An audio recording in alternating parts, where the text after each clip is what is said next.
Hey everybody, welcome to I'm Not Crying, You're Crying, the show about anything and everything because it's our show. I'm here with Juan. Hey. And Jay. Hi guys. And I'm Sean, and this is our theme music. You never cease to amaze me, Juan. You have the same tune every single damn time. I wish I knew what tune that was. You know what it sounds like? It sounds like, like a horror movie when they're in like a kid's room and they play like a music box type of music. That's what that sounds like. It does kind of sound like that. Yeah, like very creepy. It is horrible to be in this house. I'm sorry, Juan. That's what she said.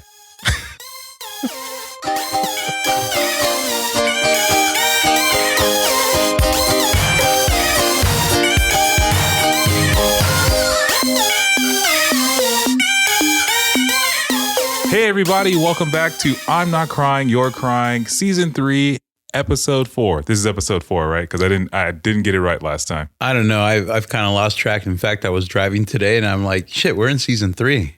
I know. So I'm gonna go ahead and go with this is Season 3, Episode 4. And if anybody wants to correct me, please feel free. At INCYCSHOW. Yeah, with that being said, guys, remember you can find us at INCYCSHOW on Instagram and Twitter and Facebook. And you can also find us on YouTube at INCYCSHOW. Feel free to leave us a voicemail at the link in the show notes. And with that said, we'll go ahead and get this episode started. But before we do, gentlemen, how has your week been? Juan, I'll start with you. Juan, I'm talking directly to you. How was your week? Good. I'm a step closer to opening a petting zoo. I now have 10 baby chicks that I am not allowed to eat. So I'm going to name them after places that I like. Oh my like God. Kentucky, Popeyes, Church. When was the last time you Roscoe. went to a place named, like you went to an actual city named Popeye? Yeah, I never said cities. I said restaurants because I'm a fat ass. Kentucky Fried Chicken, Popeye's Louisiana Kitchen, Church's Chicken, Roscoe's Chicken and Waffles. You're going to name your baby chicks after chicken restaurants? First off, they're not my baby chicks. They're my wife's. And my wife already told me, no, I can't do that. And no, I can't eat them later on. Wait, why do you have baby chicks anyway? I don't understand. I don't know. Ask my wife. Are you going to open a petting zoo? If you do, I want to pet a monkey. Here's the thing. If we ever get close to opening a petting zoo, it will have a monkey because that's the only pet I would like. You know, is it going to be named Juan Ledesma? You know, it's like that episode of I Love Lucy when she wanted to sell baby chicks. Yeah, when they were already out in the farm, right? Yeah. Yeah. Is that what you're going to do? No. I think my wife wants organic fresh eggs, and I'm like, it'll be cheaper to go to Costco and buy organic eggs. Wait, Or you can just buy regular eggs and tell her they're organic. I don't know. No. Do you know how to get baby chicks to lay eggs? No, seriously. Do you know how to get baby chicks to lay eggs? You realize I had chickens growing up too, right?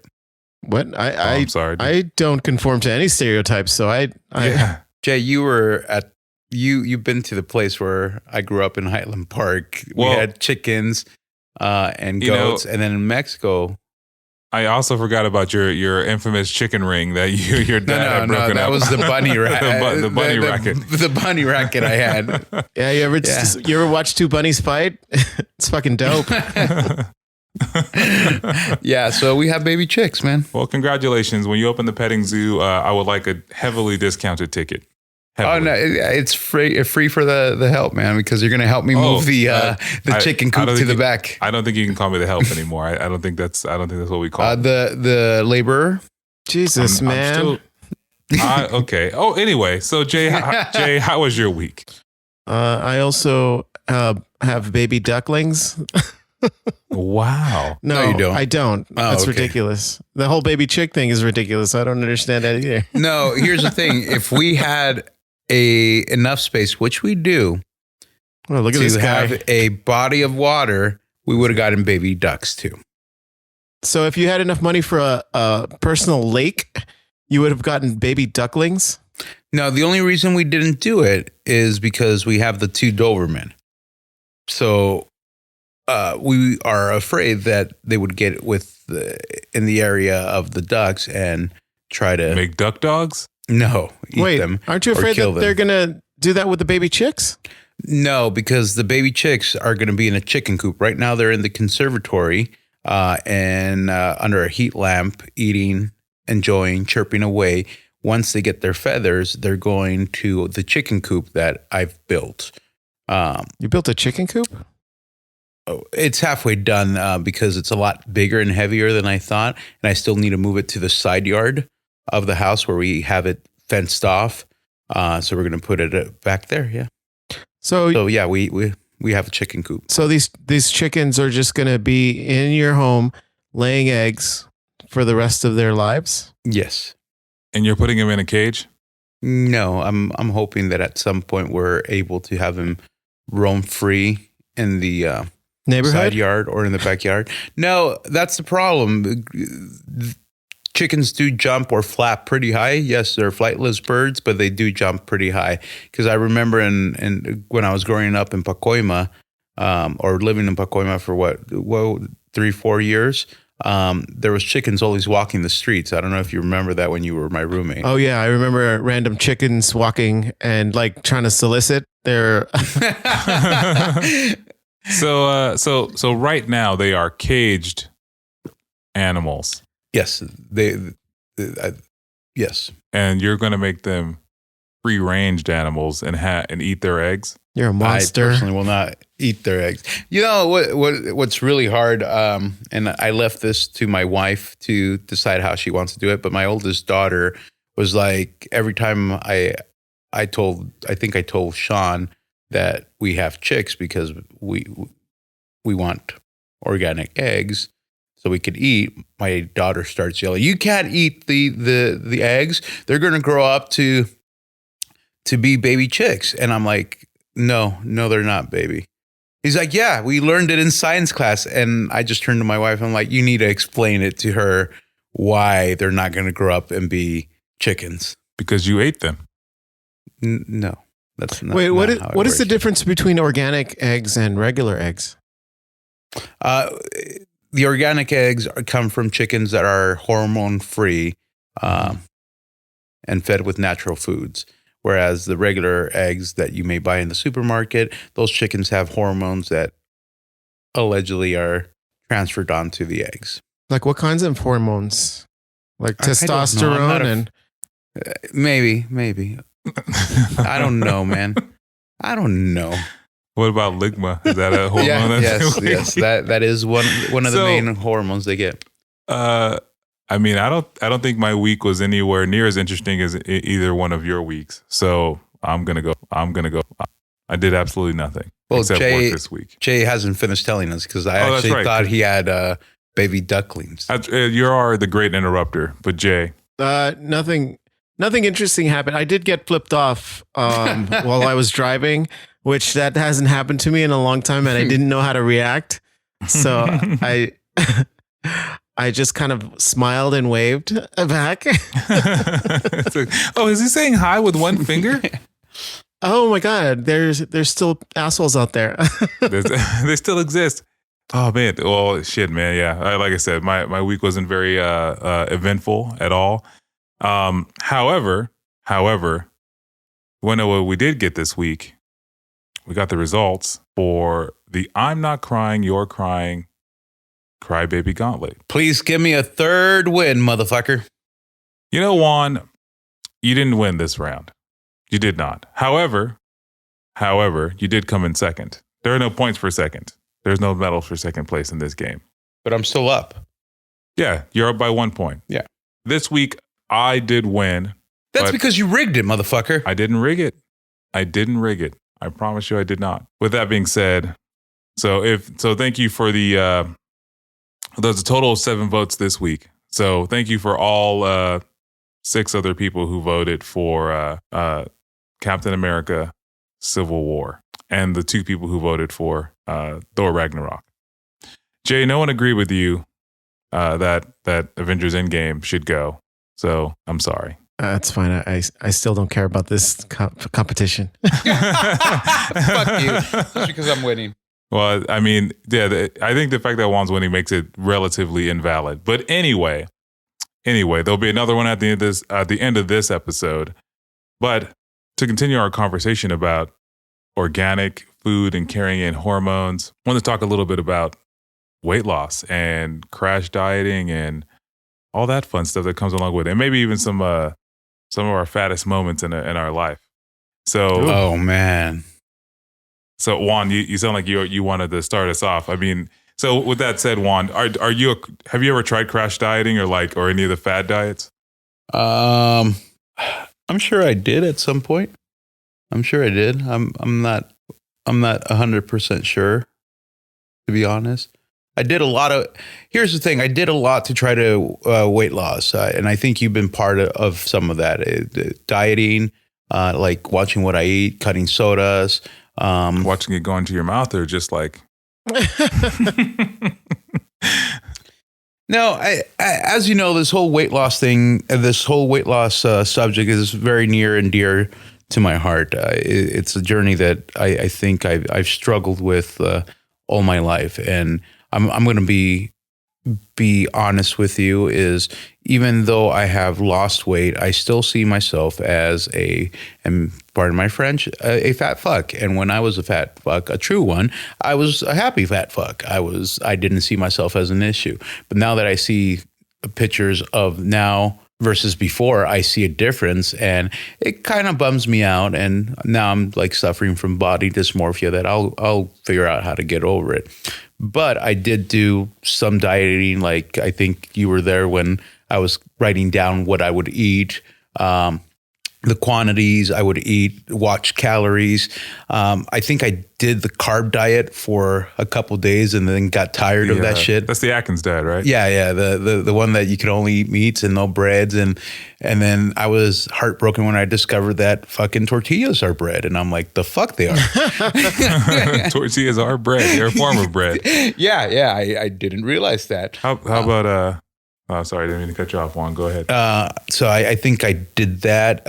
Then sodas. I cut off sodas. That's well, you were a guy who was like, I'm thirsty. And, when I say that, I mean, I want a cup of water. But Juan's like, no, give me a Coke. Like that is how you satiated your thirst. I did do that. And in fact, you would give me so much shit until you heard a podcast or you read an article or you heard a radio show where these guys said, you don't have to drink water to stay hydrated. You can drink other substances. And I remember that you came into the office and said, I owe you an apology. Apparently you can survive with your lifestyle. It's not healthy. Well, here's the thing, Juan. When I met you, I never saw you drink water, like ever. That was insane. Like, I was like, hey, you want me to get you a water? And you're like, I don't drink that. And I was like, that's crazy. How are you even alive? Well, Jay, how about you? Did you ever try any of the crash diets or fad diets? Oh yeah, dude. I took diet pills at one point. Really? What kind of diet pills? I don't know. I think they were maybe like fen. It was like a handful at one point, and it didn't work. It gave me, I think it was like cocaine, but it just gave me a lot of energy. And were you up all night cleaning stuff?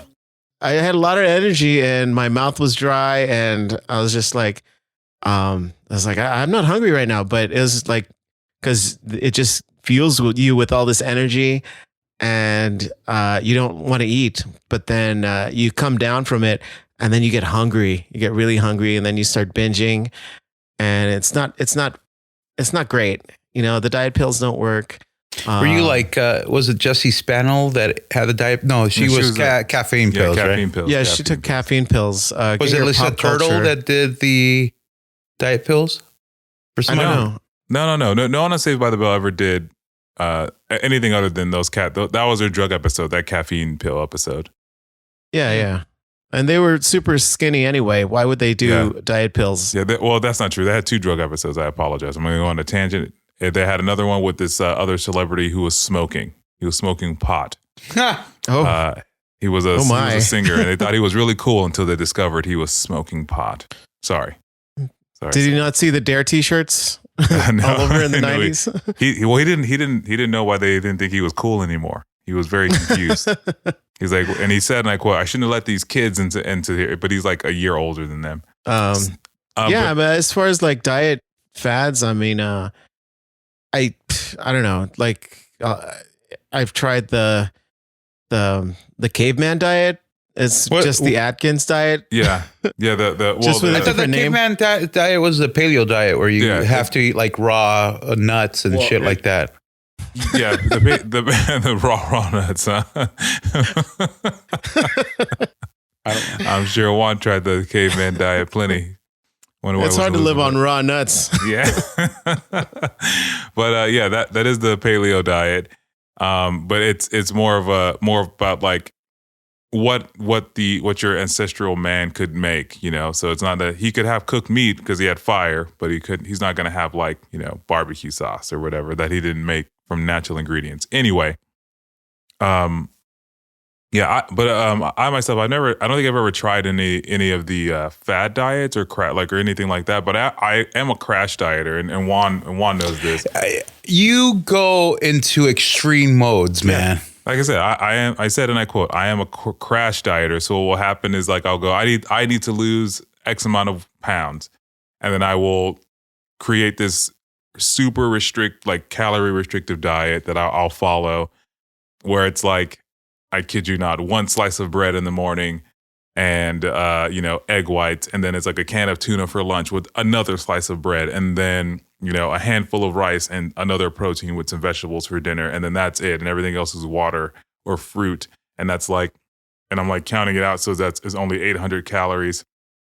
And, you know, Facebook is a dirty snitch because, you know, I never remember posting this stuff, but I would get Facebook memories of like, had a can of tuna and a slice of bread. I was like, man, was I struggling for money or whatever? But no, I was just trying to lose weight. You know? Sean's down on his luck. Yeah. I was like, why? I could not afford anything else. No, I was just trying to lose weight. In fact, I think one of my favorite times I was trying to lose weight was I was trying to lose weight with Juan. Yep. And we were at work at the time, and they were serving like one of our favorite meals, which was like chili mac. And it was the first day of this diet, and I was like, all right, so we're gonna be strong, and we're gonna go have lunch. We're gonna get, you know, some lean whatever. And they go, but they have chili mac. I'm like, looks like we're getting chili mac today. Fuck this diet. So we went and we got chili mac. And at that point, I kind of realized that like I got to get better at figuring out my food situation because I'm never gonna lose weight if I just keep giving up. You gave into the chili mac? Yeah, I absolutely had the fucking chili mac. It's always delicious. I love it. I would probably have some right now if I could. You know, it's funny. I had a similar situation with one. I was starting this diet and I was like cutting calories. And then this guy invites me to, I think, Buffalo Wild Wings.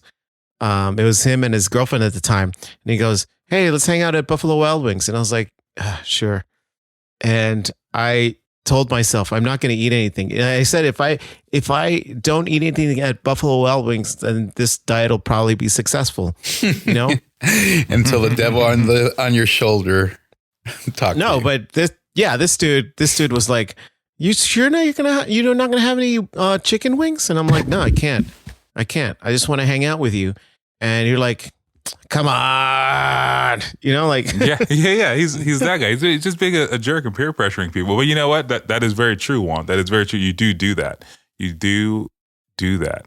If someone else is on a diet and they tell you, "Oh, I'm on a diet," it's like, "Oh, come on." And I quote, "Oh, don't be a pussy, man. Just come on. Just have one. Come on. It's fine." Here's the thing. I did it mostly with you because I was partially worried because you would have like prison food. I just had toast and coffee. That's it.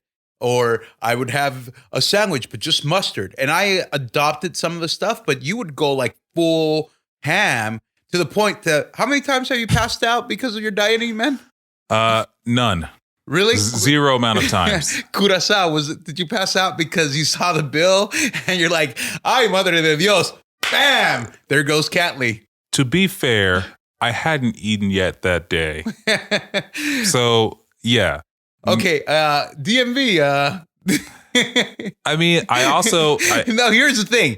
I was you tired. had your experience. No, fuck you. Let me finish. You had your experience from La Curacao that day. Correct me if I'm wrong, because I wasn't there. You went, I don't feel good, but let me go to the DMV without eating. Yeah, but I mean, I had to. And what happened at the DMV, my friend? I may or may not have lost consciousness for a short amount of time. So out of all the places you've passed out between La Curacao and DMV, which one gave you the worst headache? I mean, to be fair, the DMV. Don't pass out the DMV. Well, I mean, Juan, it's not easy to lose weight. Oh, no, it's not. It is not easy. I mean, both of you guys have met me at my heaviest. Both of you guys have seen me through trying to go through the gym, Weight Watchers and everything. Now, before the steps I took in current days, my heaviest was at 416. And to quote Penn Jillette, you never really weigh yourself at your heaviest. So I am genuine that I genuinely believe that my heaviest was probably 430, 450 maybe. I was huge.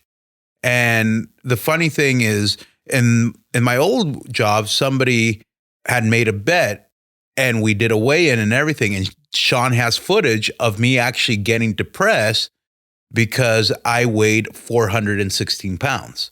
Now, that was a lot less than what I had thought I weighed, but it still was very depressing. Oh, yeah. I mean, because you don't really know until you know. Like when you see the number on the scale, that's facts. Well, you know, like... Well, I mean, even when you look at the number on the scale, you go, okay, fine, it's 280, whatever. I feel fine. You know, I'm good with me. So you walk out into the world. Wait, which I wasn't I like the happiest fat mother effer ever? And especially at the table. No, and forget the table.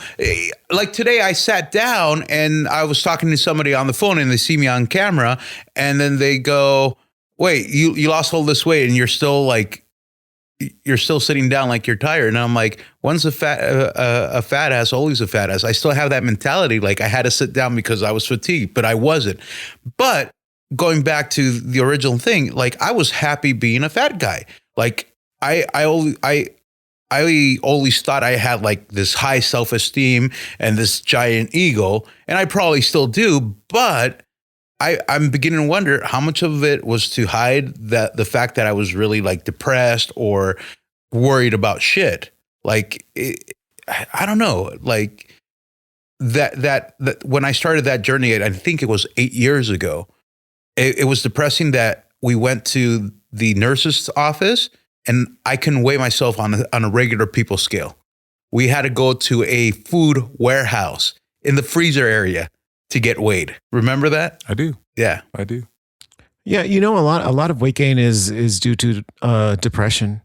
You know, like I remember I lost a ton of weight before, and then my mom passed away, and then I went into this deep depression, and I ate a lot, and I started to gain back all of the weight that I had lost. You know. Mm-hmm. And you don't realize you're doing it because you're always like searching for like comfort, searching for something that makes you feel good. And food is just like so easy and it's so accessible. And you don't understand how much damage you're doing to your body until your body tells you that you're doing a lot of damage to it, you know? So since you mentioned comfort foods, and because I think Sean said in one of the episodes that I suffer from, my eyes are bigger than my stomach. I mean, now definitely they are. No, but what was your comfort food? Like with me, it was Lucky Charms. I may have not realized that I was having a bad day until I got home and poured myself a bowl of Lucky Charms. And I remember sitting on my bed watching TV with a bowl of Lucky Charms. And I look down and I go, fuck, I had a rough day. That's why I'm eating Lucky Charms. I don't know. I mean, a lot of like comfort food for me, it's just like maybe like old Filipino dishes that my grandma used to make. They were just so bad, you know, but they're just so tasty, and they just remind you of like you know, not having to worry about like shit, and you know, just eating it is just like, you know, I feel good. I don't want to have to worry about, you know, weight gain or anything like that. I just want to eat it. Yeah. Yeah. My comfort food, my go-to food is always chips, and in specific, as you guys Flaming know, hot Cheetos. Flaming hot Cheetos. And I mean, I mean, I think when I was at my heaviest, at my worst, when my habit was the worst, I was like stopping at the gas station like before going home, and then like buying 2 bags of chips, and then like, you know, eating them on the way home, and then like maybe having some more hot Cheetos once I got home. But because I wasn't eating, like I would have like one huge meal throughout the day, but it was like, you know, that's my go-to. That's like, you know, that's the other thing. Like, I never thought I was overeating because living the new age carny life that I lived, I wouldn't eat like my usual 3 meals. I would have 1 meal if I was lucky. On really good days, I would have 2 meals, but those were not like regular size meals. It was like, fuck, I had to eat because I didn't know if I was going to have time to eat again because of the busy schedule. And you're talking to a guy. Have you guys ever seen me eat from El Tepeyac, the manual special, the burrito that comes in a Tecate box? no. Oh, So that big burrito. The big That giant burrito. Yeah. It's disgusting, dude. I used to be able to put some of those down. Yeah, I remember I saw you do it, and I was like, that's gross. Look, I don't think that he should be able to do that, but it's too late now. Well, you know, also like food is such a social thing, you know, like Mhm. going out to eat with friends, you know, like I tend to overeat when I'm at a restaurant with friends, you know. Yeah, it's funny you mentioned it, because like I've gone out to eat with Juan a bunch of times, and like, you know, we're always getting a bunch of stuff either to like try and share at a different time, but you know, try, share, hey, I'm gonna get this, you want to try that, whatever the case may be, because yeah, you're all together, you're all doing stuff, and like you're like, yeah, man, I'll have a 5x5 with like all the toppings on it, because I'm gonna end up on Remember this wall when we of Fat went Burgers. to Fat Burger? We had the Triple King Burger, Yeah. and we added all the stuff because we were fat asses. We added Yeah. bacon, egg, chili, everything you could added, and we finished it, especially since it wasn't time, and we got our picture put That's up. true. Yeah. I think that Fat Burger's closed now, but Yeah. I've done it. No, and here's the thing. There's so much damage you do to your body, and Jay alluded to it earlier, but the fact of the matter is, I ended up having like high blood pressure, diabetes. I was losing my sight even more because I was damaging my sight because of the diabetes, but that still didn't get me to the point where I was like, fuck, I need to control my eating. I need to control my life. Yeah, I was gonna ask. Because like, and Jay mentioned this, like, you know, you kind of like stuff happens and you either go into a depression or you just don't even think about it. You don't even think about it, and you just kind of do it, right? Like, you know, you're 10 bags of Cheetos in, and the next thing you know, you're like, you know, you're waking up and you don't know what's going on. But I mean, like, but what snapped you out of it? What was like the moment you're like, oh shit, I got to do something about this? So Sean, in the time that you've known me, I've had what you called a Juan Ledesma episode. I had 2 of them where I was taken out of work in the gurney because I was having chest pains, and then later on, at one point in my life, I drove myself to the emergency room because I was having chest pains. Both of them were essentially stress related. No heart attack, no nothing. So I guess I've been lucky on that point. I live by the life that if I'm going to die, I'm going to die happy. I'll die with a fucking burger on one hand and a soda on the other hand.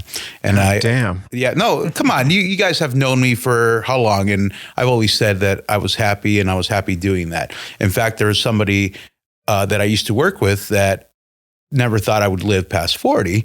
And I thought I would live at least past 40, and at 41 pass away. I used to joke around that at 25 I was going to die. And one of my other best friends, Johnny, said that if I die, he would never go to my funeral, and he would piss on my grave if I died at 25. So, but anyways, you would think that the heart attacks or not the heart attacks, but the scares would scare me to want to lose weight. No. You would think that diabetes or almost losing my sight would scare me to lose weight. And sight is one of the senses that I think I would miss the most if I ever lost it. It was my family. Sorry. This is where I'm not a robot like you, but I mean, you mean me? yeah. Okay. It's having a family. Like before my son was born, I had my oldest daughter, and I wanted to make sure I was there for her. And then my son, I wanted to make sure I can play with them. And now I have a younger daughter. So my goal is to be able to walk my daughters down the aisle and bail my son out of prison, because let's face it, the way he's going to end up in jail one night. But I think that's what pushed me. And to be honest, it's a journey that I've started 8 years ago, but I didn't really put an effort. And before my son was born, I had a hernia, and my wife is like, you need to go take a look at it, because I lived with that hernia for what, maybe 5 years, Sean? Jay, do you guys remember? Yeah. What was his name? Fuck off. So I lived with it for 5 years. And It's Carlos. So I lived with that hernia for 5 years, but then it started bugging me. And my wife is like, you need to go get it checked out. And it started really bugging me around the time my son was going to be born. And I'm like, no, I promise you that I'm going to check it out after our son is born, because last thing I need is for me to be hospitalized as you're giving birth. There's no way in hell I'm going to miss his birth. So I ended up going to the doctor, and the doctor's like, yeah, you may have a hernia. They're going to set you up with an appointment with another specialist. But last time we spoke, you may have diabetes. Did you change your diet? I'm like, the fuck? I thought I had diabetes. This is the first time I'm hearing about it. It's like, no, I told you. So I guess I ignored it or blacked it out last time. And he's like, have you considered taking advantage of some of the Kaiser programs? So I said, sure, because I need to extend my life for these kids. So I went there, saw the dietitian or that specialist, aside from the hernia. And he's like, have you tried dieting? And I go, yes. What diets? I told him what I would do, counting calories. Have you tried exercising? Yes. I've even joined a gym and tried going on it. And I used to be 416. Now I'm 416, probably heavier. Now I'm 360. So he's like, you qualify for surgery. And I'm like, no, I don't think I want to do that. He's like, well, the surgery is a tool. It's not a magical thing. And you can lose X amount of pounds with the different options. And it'll help you achieve a goal of trying to extend your life and live a healthier life. So I ended up going to a class, and the rest is history. I went through the program, and I became a gastric bypass patient. But I tell my close circle of friends about it, but I don't like telling people because I feel like they judge you, because a lot of people, there's a stigma that people think it's the easy way out.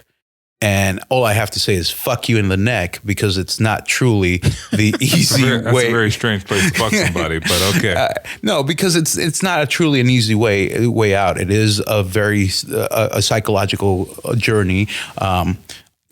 Before you get approved to do that, you have to take I think a 12-week course on this and changing your life. You have to do a psychological survey. Depending how you do it, you may have to go see a psychologist to make sure that they give you the go ahead, and then you have to make sure your heart is strong for the surgery. And then after surgery, it just messes with your body, because I think you've seen me where I'm like, want to eat as much as I used to, and then I take like a couple bites and I go, I'm full, and I get a little bit sad because the old Juan could have tore up half the shit at the barbecue. Yeah, I've been next to you while you're like, oh, I've just smelled this food. Now I'm full. I can't eat anything. Yeah, but kids, what about you, Jay? What made you? Because you changed a lot during the pandemic. You lost a lot of weight, man. Yeah, I think my heaviest, even before the pandemic was, I was at 260, maybe even heavier than that. And now I'm down to like 215. At one point I was under 200. I was at 197 during the pandemic. Nice. Yeah. And then the holidays hit and I gained maybe like 10, 15 pounds of that. But I don't have kids, so that's not a motivator for me. But I did get diagnosed with type 2 diabetes, probably around the same time that you got diagnosed. Yeah, in fact, we used to joke around that we were blood brothers. We were blood sugar brothers. Yeah. You guys have the sugar together? Yeah, we had we were blood sugar brothers, and it was kind of a wake up call, because I never thought that I gained as much weight as I did, and the doctor told me, hey, you have type 2 diabetes. And then he prescribed all this medication for me. I was already taking high blood pressure medication. He prescribed a bunch of diabetes medication, all this other medication, to where I was like, my bill for medication was up to like $80 just for like the pills that I had to. Christ. Yeah. And I was like, oh my God, that's a lot of money to pay for medication. Plus I had to check my blood sugar every morning, and my blood sugar was really high. It was like 245 or something. And my A1C levels were at level 9, which is outrageous from what the doctor told me. Mm-hmm. And he said, you might start having problems if you don't take care of this, And I said, yeah, I said it. I said, yeah, I should take care of my weight. But I honestly didn't really mean it until I got pancreatitis. I got pancreatitis maybe like a couple months later. And pancreatitis is it's an inflammation of the pancreas caused by like gallstones from your gallbladder. And to me, that was the most painful thing that I've ever experienced. It felt like my stomach wanted to explode, and I didn't know what was going on. I went to the ER, and like they saw me. I was sweating. I was hyperventilating. They thought I was having a heart attack. So they admitted me to the ER, and they gave me morphine, and they kept me there overnight. They put me on this a liquid diet. So all I ate was like soup and Jello for the next like couple days, until the inflammation on my pancreas went down. And they told me, this is going to keep happening if you continue to eat the way that you're eating, like if you eat the foods that you're eating, you're going to continue to have these problems. They told me that I needed to get my gallbladder removed. And they said, you're going to have these, it's just going to get worse, and you're probably going to die, people die from like this kind of stuff. And I was like, well, didn't you also have an uncle in the hospital for similar situations? Well, my family has always had a history of like medical problems. Like my grandma, she always had high blood pressure. She had type 2 diabetes. My uncle, they have high blood pressure, type 2 diabetes. It's something that runs in my family where, like all the warning signs are there. As a kid, I saw all this stuff, and it still stays with me, because that's the road that you're following, like you eat the same foods that your family eats, and it's not good for you. Yeah. But the one motivator for me was all that pain that I experienced with pancreatitis. Like, No pain, no gain, motherfucker. honestly, you laugh, but like if you thought that every time you were going to eat something, your stomach was going to explode, that's a big motivator for you to go, I'm not hungry right now. Mhm. You know, like. No, So, I remember after that incident, I wanted to have a barbecue, and you're like, no, I need to chill with the barbecues for at least a couple months. That's insane. I feel like my motivator to lose weight is not as intense as you guys, so I don't really want to share it. No, you just do it to do it, don't you? It's so here's the deal. I went to the doctor. I went to the doctor only on the predication because my daughter was going to the doctor. I'm like, I'm paying all this money for insurance, and I never go to the doctor. So I'm like, I'm just gonna go. And then he walks in and he sees me and he's like, yeah, you're overweight. You're overweight, and I'm gonna test your blood, but I can tell you right now, just based on what I'm seeing, you're probably diabetic or pre-diabetic, and you got two choices to make. And he's like, choice number one is to keep doing what you're doing and you have to manage it with a medication for the rest of your life, or you can you can change your diet and change your ways and never have to worry about it ever again. So then I was like, okay, fine. I'll just wait for this. I'll just wait for this report to come back, thinking, this guy's, he's just kind of making an eyeball assumption. And lo and behold, he's like, yeah, you're pre-diabetic, and he sends me this whole kind of laundry list of things that I can do. Wasn't your doctor also a former fat guy, and he showed you pictures? Yeah. My doctor is also a former fat guy. So then I go, okay, fine, whatever. And I'm like, fine. I don't want to manage this with medicine because I didn't know how much diabetes medication costs. But my dad, he suffers from all kinds of stuff. He's arthritis and high blood pressure and diabetes, the whole nine. And I was like, man, I don't want to be doing that. So then I was like, okay, fine. I'm going to look at this list. And it was the first thing it said, and it freaked me the fuck out. It was you have to eat 10 salads a week. I'm like, 10 salads a week. And at this point in my life, I'd probably had 10 salads my entire fucking life.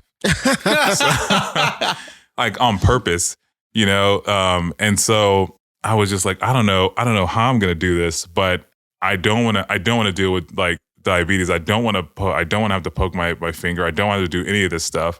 And so I'm just gonna do it. I've done these crash diets before to lose 10, 15 pounds at a time, but it wasn't healthy. It wasn't sustainable. It wasn't maintainable. So it was I got to figure this out. And I followed this guy's outline, the doctor's outline. And I lost, I think at my heaviest, I might've been 290, or even 300 pounds. But the picture I used to do that, everyone posts their Instagram before and after picture. It was at my fattest. And the funny thing, this picture is I just come from an all you can eat buffet. So in this photo, I'm full of 5 omelets and waffles and all kinds of shit. And I'm at my fattest. And then, and I was like, fuck man, I didn't realize I was that big. And the only person to ever tell me that I was even remotely fat was my grandmother. And she would ask me every time she saw me, well, how much bigger are you going to get? So here's the thing, growing up Mexican, I was always called by family members, gordo or gordito. I just thought it was a term of endearment. I didn't realize they were actually calling me fat. In fact, Hispanic friends at work, I still have very close friends that even though I've lost weight, they still call me gordito. But I have the question for you. Did you guys ever see yourselves as obese, fat, or morbidly obese? Well, I mean, I've always had issues being a fat kid and growing up feeling chubby and just accepting it. I mean, my grandma called me fat, just straight up. She didn't have a cute nickname or anything. She's just you're fat.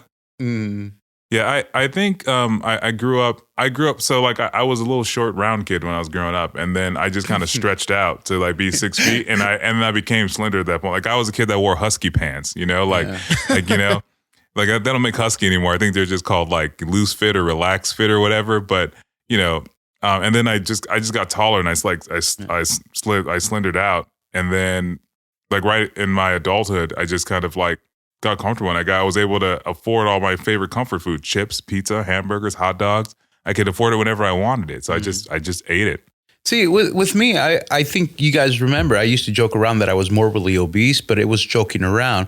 And when I found out how overweight I was and diabetic, I told you guys, hey, turns out all these years of me joking around that I'm morbidly obese, it turns out that I am morbidly obese, and I didn't realize how effed up it was. Like growing up, I always had issues because being the fat kid. I knew I probably wouldn't live a normal life because I would be made fun of. So I think Jay met me because I always credit that Jay made me into partially into the asshole I am today, because when Jay met me, I did a lot of self-deprecating humor because my train of thought was, I'm going to make fun of myself as a fat fuck before people start making fun of me. Remember that, Jay? Yeah. And then Jay is like, I felt bad for you. He took me under his wing and started like teaching me how to talk shit. And I realized I don't have to do self-deprecating humor for people to like me or to beat them to the punch. And then Johnny essentially taught me, because he's a fluffy guy too. He taught me that I don't have to dress like a fat guy just because I'm a fat guy. He tried, even though I have my own sense of dress style, on how to dress and act as a big guy. But you know, I think I could go on and on with this whole thing. But so I guess my question now is, so now, right, obviously we're all a lot lighter than we used to be, but what are some of the hardest things like to keeping the weight off? I mean, well, with me, it's all science. So I just need to adhere to my new lifestyle. 1, 2, I think I'm still in what I call the honeymoon stage, because I weigh myself every day, and I get depressed if I gain weight. But I get really excited if I lose it. Like I am down to 214, and then I went up to 216 on one day, and it depressed me. But I just need to stick with it. I need to follow what I'm doing. And then once I get to 200, I need to start exercising, building muscle, and then continue with this lifestyle. I think with me, it's just making sure I stick to the science and make sure I don't revert back, because there is a danger that I could try to revert back and hurt myself because I don't have the stomach I used to do, or the capacity to eat what I used to do, because it can make me sick. How about you, Jay? I mean, I still struggle with what I eat, you know, like I just try not to buy the things that I shouldn't eat and keep it in the house. You know, if it's not in the house, I won't eat it. But as far as like keeping my weight down, I tend to stick to the routine that I built, you know, over the last couple years, you know, like you know, limiting the amount of carbs, you know, not eating a bunch of fatty foods. I like during the pandemic, I never went to a fast food restaurant for food.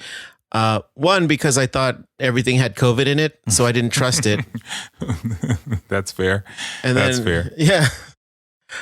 So I just didn't eat at a fast food restaurant. I just cooked all my meals, and I stuck to a schedule of when I was supposed to eat. You know, I have breakfast, I have a snack in the middle of the day, and then I have a dinner, and then that's it.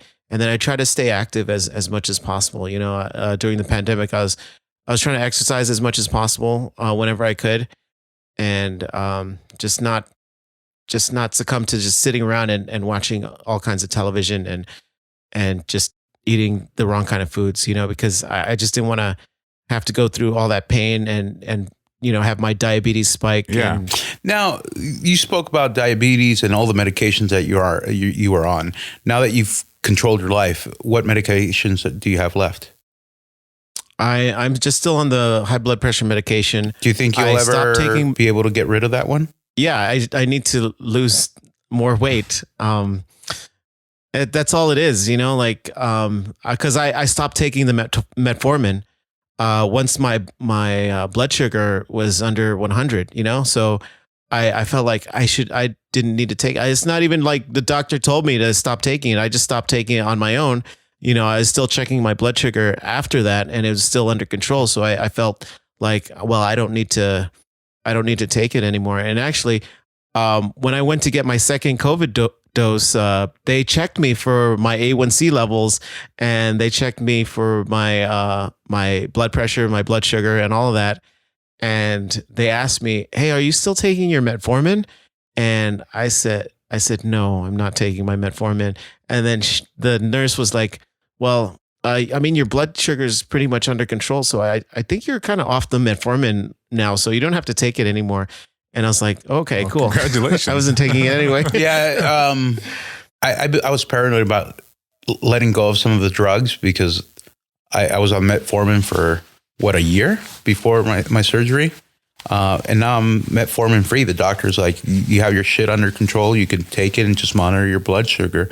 Luckily, I never got to the blood pressure station because they said it was high, but not high enough that it would trigger medication just yet. But I was on the edge. So right now I just take vitamins that I need to take for the rest of my life. Wow. Were you ever on any medication? No. Again, you were the healthiest of the three fat fucks. Man. Yeah, I think I just ate poorly. And I learned, what I learned about myself through like all this crash dieting is that I do very well under a structured regimen of food. You do. If I do not know, and exercise too, and exercise, you would add exercise to it. Yeah. So if I do not know what I'm going to eat or where I'm going to get my exercise from, then I completely unravel like Drax in that scene from Avengers Infinity War. Sorry, I didn't mean to open an old wound, Jay. But yeah, I do very well under structured like regimen like that. So I can absolutely eat the exact same thing every day, which is typically like toast. yeah. But it's like I had to keep my diet the same. During the pandemic, during the quarantine, I took on the cavalier attitude of like, well, I'm home, so like whatever, I'm just gonna eat whatever I want because I'm home. And then it reminded me of a couple of things that really that I struggled with, despite the routine, which is eating when I wasn't hungry. And eating because there was food around. And so like the two things in my mind, like I always have to remember to check myself, even now, even years later, is like, I'm like, oh man, I want to eat this thing. And I'm like, wait a minute, am I even hungry? I'm gonna go drink some water and like see what happens. Then I'll be fine. Or like B, like, do I really need to have that extra serving? Or am I satiated enough? Like not eating to stuff myself, but eating to be satisfied. And I think that like, a lot of stuff, like Juan said, you go out to a place you're with friends, it's like easy to overeat and do all this stuff. And like, but again, if I don't know what I'm going to eat, then the first thing I'm going to go for is chips or some kind of like pizza. Easy access junk food. Yeah. Yeah. So I was never on any medication. I was just a crash dieter and a person who I would exercise randomly to lose a bunch of weight all at once. And so now, like I told you, my doctor has sent me this like list of things, and I use it as my outline. So it's basically like eat a bunch of salads. When in doubt, eat some fruit. When in doubt, get a salad. If I go to a place, I'm like, I don't know what to order. I'll just order a salad and hope it's good. So yeah. My doctor told me about the Mediterranean diet. Mm-hmm. Was just like a lot of pita bread, a lot of chicken, fish, vegetables. You can have a little olive oil here and there. And it's cool. It's one of my options. Yeah. It was, let's see, I'm looking it up now because it's like ingrained in me, but it's like, eat breakfast and Don't slurp up your calories by drinking sodas and stuff, and stick to whole grain. Look at all these are all good. Get a daily snack, a daily fruit snack. I could do that. Yeah, eat a bunch of veggies. I have to say, and I'll open this up to our listeners. I'm really proud of the steps that I've taken. But if any of our listeners want to know more about my journey and this process, I feel free to contact us, and I'll gladly talk about it. I've not joked, but I've talked to Cantley about starting a podcast just about this because there's so much stuff that people need to learn and go through that I just haven't had time to really plan it out. I have a very serious question, Juan. Yeah. Would you read the show notes for that podcast? I would write them. Yeah. No, but like this entire lifestyle has been really different for me. Like I fit in regular people clothing. Like I was happy going to Walmart and buying $9 shirts, $7 shirts, $11 pants. Like fuck the big and tall. I mean, I know this fucking comedian that wrote a joke about going to the big and tall and feeling normal from after a time that they went to the big and tall with me. Okay. Well, I was a young comedian back then, so I was insensitive to certain topics. So I have a question for you guys. Do you guys have any sort of body dysmorphia? Yeah. I mean, I think. Sorry, Sean. I think everybody does. To some degree, unless you're completely vain and conceited. Well, when I was a bigger fellow, I don't think I had true body dysmorphia. I will tell you this. I did have depression, but I didn't let the depression rule my life because, as you guys know, I am a big theme park person. But slowly but surely, the industry that I love began discriminating against me because I was fluffy. I couldn't ride rides that I really enjoyed. Thanks for laughing, jackass. Thanks for laughing. But like, well, you said discriminated as if they had like barred you from entering, and like they pointed to a sign that said skinnies only. Like it's almost like it all started off with Six Flags, which I had a 21-year boycott, which is ending because my wife really loves Six Flags, and she's been understanding that I don't want to go there because of the guest service I received back in 2000. And I'll tell you that story in a second.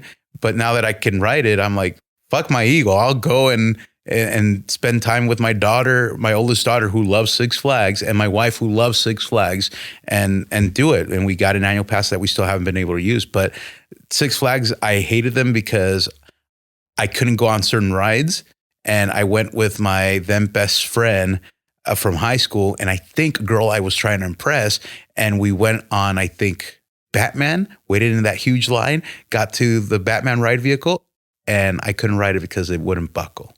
Then I went to Riddler's Revenge, waited that huge ass line, and I thought I was going to be able to do it because I had ridden it before when it first opened. Little did I know that I had gained weight since it opened, and I couldn't ride it. So I went to their guest relations and said, hey, and I did it with comedy, self-deprecating back then. Again, hey, it's not your fault that I'm fat. It's my fault for eating way too many churros. But can you tell me what rides I can go on? The guy's like, sure. Goes in the back. 30 minutes later, I wish I was kidding. Comes back and goes, oh, you're still here. And I'm like, yeah, motherfucker, I'm still here. What's my answer? Oh, let me go check. And I'm like, wait a minute. Are you going to go check and hope that I leave if you take too much time, or are you going to go check and come back and give me my answer? No, I'm going to go check. 15 minutes later, he comes back and goes, we don't know what rides you can go on, but this is what you can do. You could go through the exit, tell them that you want to see if you fit on the roller coaster. If you fit, get out of the roller coaster, go wait in line. If you don't fit, get out of the roller coaster and don't wait in line. And from there, That's pretty sad. I hated Six Flags because of that. I really did. Then working in a theme park, I was honored to open an e-ticket attraction that I worked for 2 years, but I wasn't able to ride it. So now that you've had a glow up, you want to go to Six Flags and strut all over the place. Oh, yeah. Yeah, I'm going to peacock the shit out of that park, man. Okay. Well, then, Jay. No, but I do have body dysmorphia now. Like, I joked around And I said, I'm going to have flappy skin like a flying squirrel. Like Zoidberg when he Yes.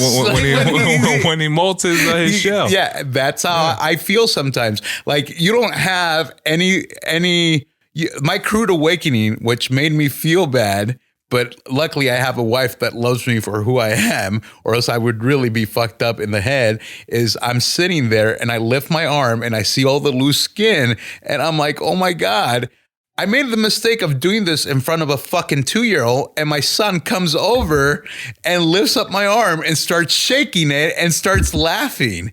Well, Oh, that's adorable. It's endearing. It was adorable, but it really messed with me. And the thing is, aside from the skin, I still feel like a big guy. Like the only reason I know that I've lost weight is because now I went from a 5XL, 6XL shirt to a large to size 38 pants. I was a kid, not even like 16, and I was probably wearing 38 pants. So I don't know.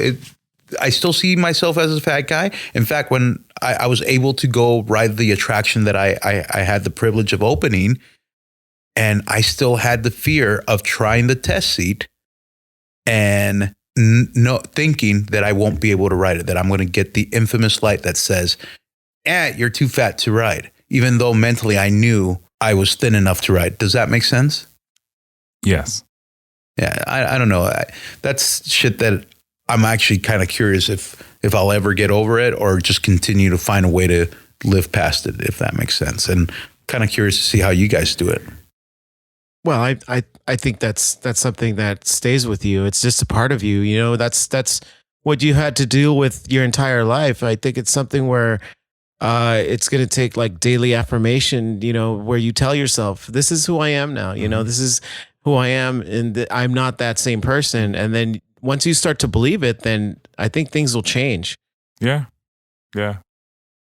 If you guys could give advice to an individual that is going through the same struggles that we did, or that they should have a wake-up call, what do you think that advice should be?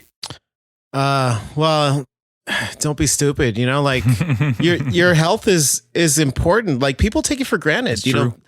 know, people, especially when you're young, you think you're invincible. It's true, man. Then you get to an age where your body starts to like break down, and you start to feel pain, and you start to feel like things that, you know, like it just makes you feel mortal. It just, Yeah. you feel your mortality. And then if you're not taking steps to, you know, live a longer life, then you're just gonna, you know, end up dead. Yeah, I don't know. I don't know if I will give advice to. I don't know if I'll give advice to the world at large, only because I know that everyone's different and everybody's journey is different. But I'm going to give advice to my past self, that if I ever end up in a time machine and I go back and talk to like past Sean, I'm going to go say, look, man, do what works for you, but like make sure that it's sustainable. That you have to be able to do it every day because it's your life, and you know, and like Jay said, one day you're not going to be able to just like smash 10 bags of hot Cheetos and like be fine. you're gonna like, yeah, you're gonna wake up and, you know, be 80 pounds overweight and wonder why it's like rough to get up these stairs, you know? So Yeah, I think that's the same boat I am. I don't think I'm qualified to give advice to anybody, but it's scary once you realize that it may be too late to do what you did. I think if I could give myself advice, is probably I should have taken the reins and controlled myself a lot sooner and been more serious, because I tried and failed. And Kaiser had tried to get me to go to these classes before, and I'm like, fuck, I don't need your mojo jojo. But now I have a family that I want to make sure I'm there to see through and provide. A lot of people are like, you should do this for yourself, but I think you guys know me by now. I think in the last couple of years, my family is me. My family has become a big part, and I get mad when people say that I've changed and that I'm a different person now that I have a family. But it's true. I think Sean said it beautifully. Before, I was very much about myself and doing stuff that would make me happy, that I would be like, I'm Juan F. Ledesma. I'll do whatever the fuck I wanted to do. And now it's very much like, well, no, I need to get home, spend time with my family. And then if I have time, I'll do it. And it's not like a burden or anything. It's something I truly enjoy. I like being here to see my kids wake up, and I like driving home and hoping that I make it in time to put them down to bed. And I think that if I knew what was in store for me in the future, I would have taken a lot more control earlier, because I know I'm probably not going to live that long, because I did a lot of damage for 38 years of my fucking life, overeating and pigging out and drinking. So that's the advice. Sounds like you did what any reasonable family man would do, and make better choices. Dude, I have life insurance now, but motherfucker. Well, hey, speaking of making better choices, it is now that time, gentlemen. Crybaby Gauntlet! It is time for this week's I'm Not Crying, You're Crying Crybaby Gauntlet. So this week... How many numbers do I have to pick from? You have 4. You have 4. No. I thought to pick the topic, I pick a random number. You can, but I've already decided what it's going to be. No, fuck you, because this is what you did last week, man. You rigged it for yourself. No, fuck you. If you want to choose a number, you can. But I'm gonna give you the same one. Okay, what are the 4? Are you gonna share it with Jay? I am. Well, I'll share the information with Jay. Okay. But I no images this time. I didn't have time to make images. Okay. But there will be images by the time this episode posts. Anyway, this was actually sent in by one of our listeners. They thought it would be a great idea to see which one we would choose to eliminate from these 4 Fox Kids shows. Oh. X-Men, the animated series. Oh, no. Not Spider-Man, the animated series. Batman, the animated series. Or the Mighty Morphin Power Rangers. Fuck you. I go first, and I'm going to pick your favorite, the Mighty Morphin Power Rangers. That's funny. That's what that person said too. And here's the thing. First off, who do I have to thank for this topic? Herbert. Oh, nice. I like Herbert. Herbert, you're back on my good graces. Okay. Last week when I was cursing you out, you're okay now. Mighty Morphin Power Rangers. Reason being is I never got into it aside from the Morphers. I did love the Morphers, and when McDonald's or Burger King came out with them, I went and got the kids meal or the Happy Meal just for the Mighty Morphin Power Rangers. Then I got deported back to Mexico, and in the swap meets over there, they sold the pirated version of them with the coins that you could swap out. Yeah. I used to buy them every time I had one and lost them or broke them or they got stolen. So the reason I didn't like the Mighty Morphin Power Rangers is because it was always the same storyline week after week. It was Rita try to take over the world or destroy the world, would send the monster, and then the Mighty Morphin Power Rangers would defend or attack that monster to stop the evil plan. And then Rita would say, make my monster grow. Then that's when they called the Zords over and they transform into the Megazord. Fuck you. On really difficult episodes, it turned into a 2-part episode where they got defeated and they had to come back, regroup, rethink, and they went through the entire process. But episode after episode, it was the exact same thing. Monster, defeat. Monster, defeat. That's how serialized television works, Juan. Monster, defeat. And then later on, they added the Lord Z. So fuck you guys. I mean, how are you arguing against that when you loved Godzilla versus Kong? Monster, defeat. Monster, defeat. Monster, How defeat. dare you compare Godzilla? Juan, if we... And again, mind you, I was not a Godzilla fan. I am a King Kong fan. I grew up loving King Kong. So with that said, King Kong had a more complex fucking story. So, Jack Black said it himself. Hold on. It wasn't beauty Hold on, one. I was talking about King Kong, Kong versus Godzilla, or Godzilla versus Kong, and they said they should have changed that movie to Godzilla. No, Kong versus the guy who won, Godzilla. Fuck you and fuck But whoever anyway, said that. it was. I was like, that's a perfect title for that movie. But anyway, No, thank you, Juan. Thank you. I think you went over your 3 facts, I'm sure. So Jay, now you have to choose from Batman the Animated Series, X-Men the Animated Series, or oh my God, Spider-Man the Animated Series. Thank you. I'm gonna go with X-Men the Animated Series. Oh, that come hurts. on, man. That hurts. You do like the hard hitting ones, dude. Well, I honestly I loved X-Men the Animated series for that intro. That intro is dope, dude. It is. But I mean, as far as story wise, it was just so convoluted. Like there's so many different storylines in X-Men the Animated Series that like for a child to try to keep up with like all the drama and the soap opera stuff that happened in X-Men the Animated Series, I just felt like as a kid it wasn't as fun as like Spider-Man the Animated Series or like Batman the Animated Dude, Series. Spider-Man got convoluted as well. Remember when Mary Jane died? It did, but there was just a core group of characters that you'd root for. With X-Men, it's just like, wait, who's on this week? Who are we following this week? You know, so it just got really like crazy and convoluted. Which, you know, for me, I preferred Spider-Man the Animated Series. I'm probably going to lose this gauntlet anyway, so I don't care. Well, that's because you picked the ones that people love. Sean. So here's the deal. I find myself in a very difficult spot because Batman the Animated Series is probably one of the greatest animated series ever to grace television. And they gave us a good Clayface. Yeah, you and your fucking Clayface obsession.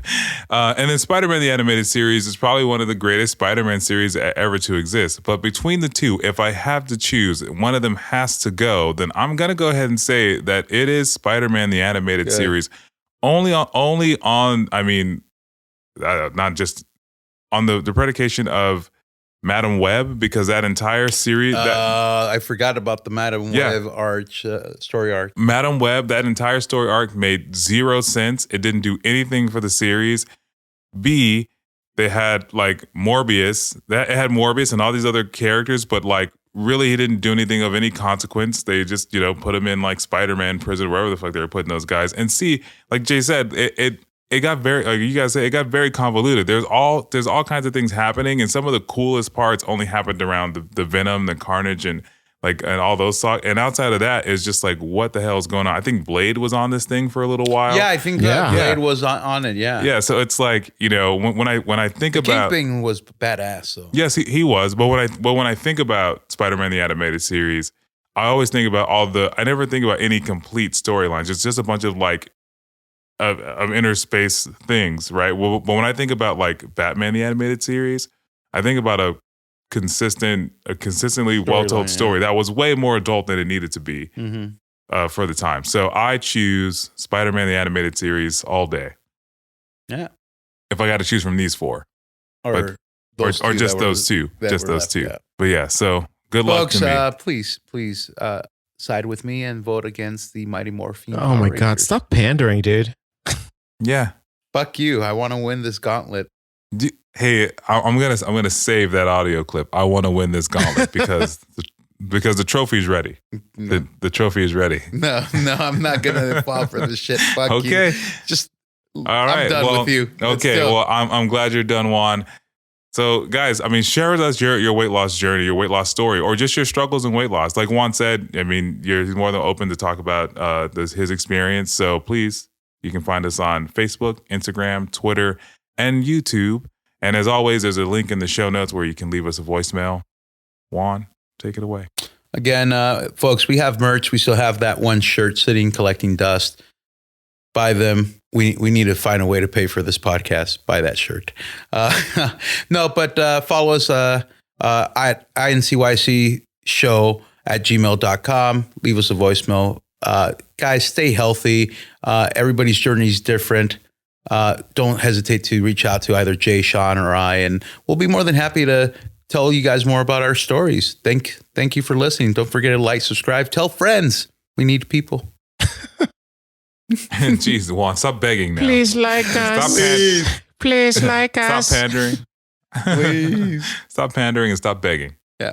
Well, good night, everybody. Thank you for listening. Good night. Night. Bye.